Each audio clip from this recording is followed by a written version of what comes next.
Learning Python from Ruby, differences and similarities.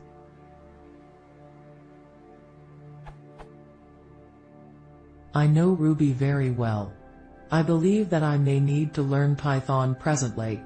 For those who know both, what concepts are similar between the two, and what are different?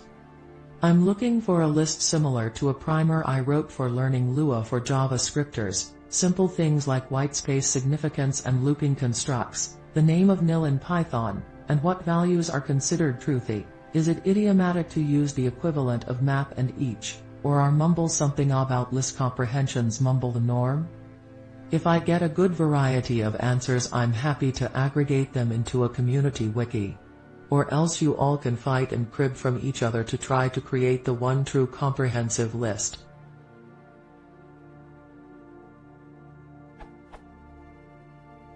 Edit. To be clear, my goal is proper and idiomatic Python.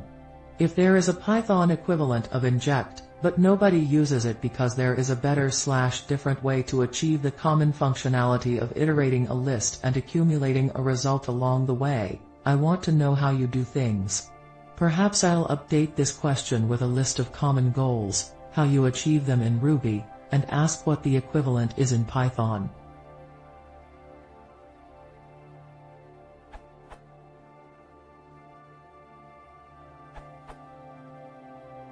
Here are some key differences to me.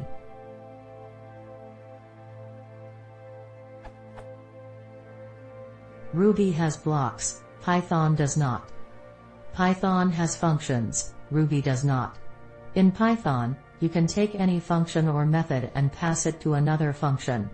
In Ruby, everything is a method, and methods can't be directly passed. Instead, you have to wrap them in procs to pass them. Ruby and Python both support closures, but in different ways. In Python, you can define a function inside another function. The inner function has read access to variables from the outer function, but not write access. In Ruby, you define closures using blocks. The closures have full read and write access to variables from the outer scope.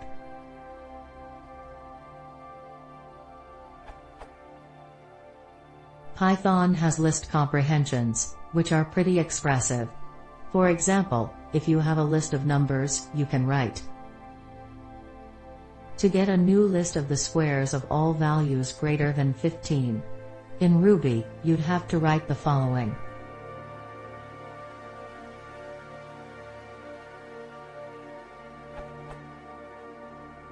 The Ruby code doesn't feel as compact.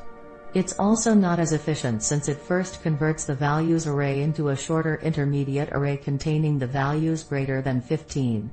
Then, it takes the intermediate array and generates a final array containing the squares of the intermediates.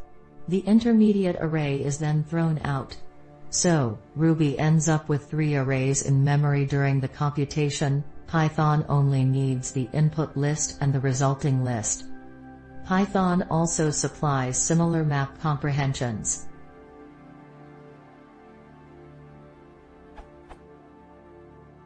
Python supports tuples, Ruby doesn't. In Ruby, you have to use arrays to simulate tuples.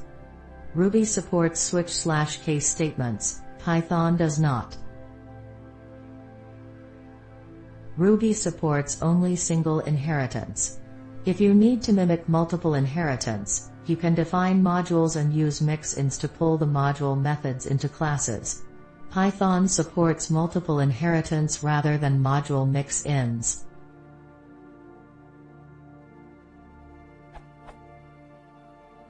Python supports only single-line lambda functions. Ruby blocks, which are kind of /sort of lambda functions, can be arbitrarily big. Because of this, Ruby code is typically written in a more functional style than Python code. For example, to loop over a list in Ruby, you typically do. The block works very much like a function being passed to collection.each. If you were to do the same thing in Python, you'd have to define a named inner function and then pass that to the collection.each method, if list supported this method.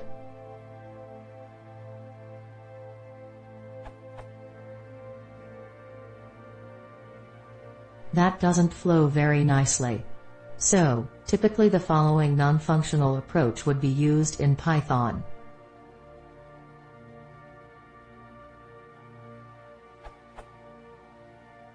Using resources in a safe way is quite different between the two languages. Here, the problem is that you want to allocate some resource, open a file, obtain a database cursor, etc., perform some arbitrary operation on it, and then close it in a safe manner even if an exception occurs. In Ruby, because blocks are so easy to use, see number 9, you would typically code this pattern as a method that takes a block for the arbitrary operation to perform on the resource. In Python, passing in a function for the arbitrary action is a little clunkier since you have to write a named, inner function, see number 9. Instead, Python uses a with statement for safe resource handling. See how do I correctly clean up a Python object? For more details.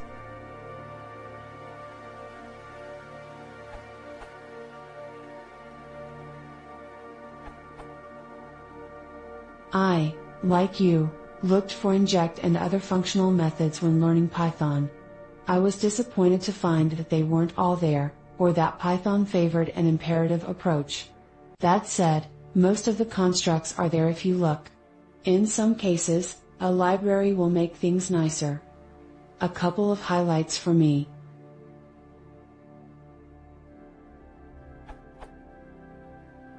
The functional programming patterns you know from Ruby are available in Python. They just look a little different. For example, there's a map function. Similarly, there is a reduce function to fold over lists, etc. That said, Python lacks blocks and doesn't have a streamlined syntax for chaining or composing functions. For a nice way of doing this without blocks, check out Haskell's rich syntax.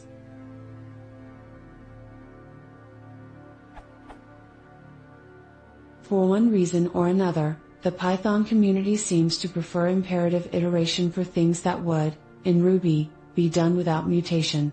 For example, folds, i.e., inject, are often done with an imperative for loop instead of reduce. This isn't just a convention, it's also reinforced by the Python maintainers. For example, the Python 3 release notes explicitly favor for loops over reduce.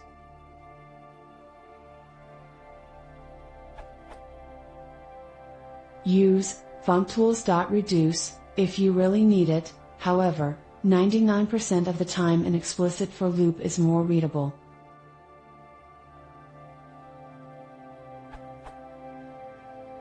List comprehensions are a terse way to express complex functional operations, similar to Haskell's list monad.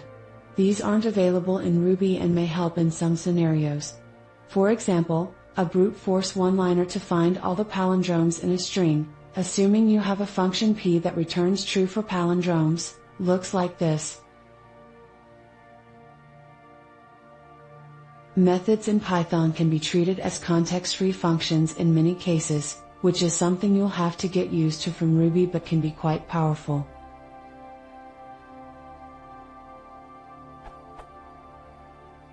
In case this helps, I wrote up more thoughts here in 2011, the ugliness of Python. They may need updating in light of today's focus on ML.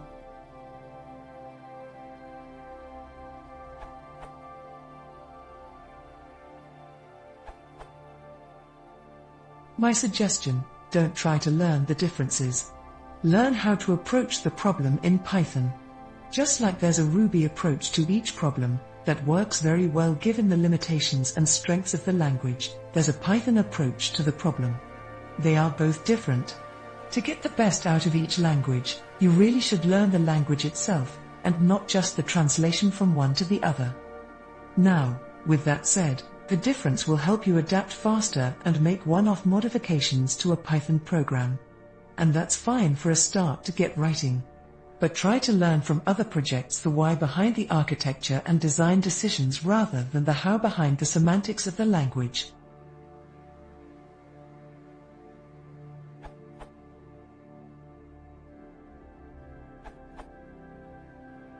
I know little Ruby, But here are a few bullet points about the things you mentioned. Nil, the value indicating lack of a value, would be none. Note that you check for it like x is none, or x is not none, not with equals, or by coercion to Boolean. See next point.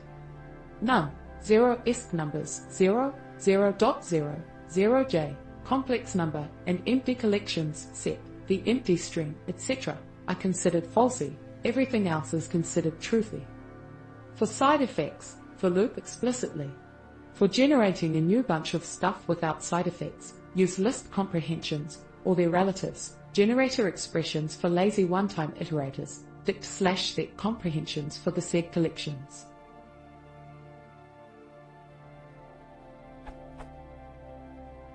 Concerning looping, you have for, which operates on an iterable. No counting, and while, which does what you would expect. The FROMO is far more powerful, thanks to the extensive support for iterators. Not only nearly everything that can be an iterator instead of a list is an iterator, at least in Python 3, in Python 2, you have both and the default is a list, sadly. There are numerous tools for working with iterators. Zip iterates any number of iterables in parallel. Enumerate gives you index item on any iterable, not just on lists, even slicing arbitrary, possibly large or infinite, iterables. I found that these make many looping tasks much simpler. Needless to say, they integrate just fine with list comprehensions, generator expressions, etc.